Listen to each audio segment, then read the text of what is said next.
अगर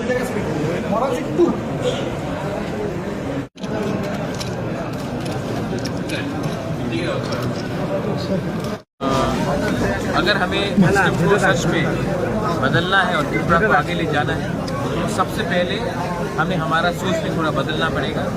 एक न्यू त्रिपुरा, एक न्यू इंडिया बन रहा है और अगर हम यूथ को प्रायोरिटी नहीं देंगे, अगर हम एजुकेशन को प्रायोरिटी नहीं देंगे, हेल्थ को प्रायोरिटी नहीं देंगे, अपॉर्चुनिटीज़ को प्रायोरिटी नहीं देंगे तो नुकसान हमारा पूरा सोसाइटी का है, हमारा स्टेट का, हमारा देश का है। तो मैं चाहता हूँ कि एक ऐसा एडमिनिस्ट्रेशन आगे आए जो लोगों का बात सुने और अपने मन मर्जी से काम नहीं करे।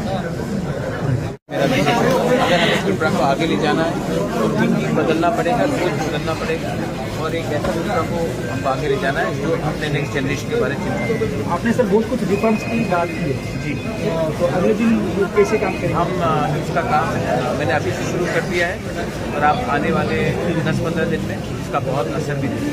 कौन सी चीज़ के ऊपर priority? Education is the most important, health, drinking water and entrepreneurship and also मैं एक सिस्टम को थोड़ा बदलना चाहता हूँ जहाँ में जो लोग पॉलिटिक्स नहीं भी है लेकिन उनके पास शिक्षा, नॉलेज और एक सोच है, उनको भी मैं कैसे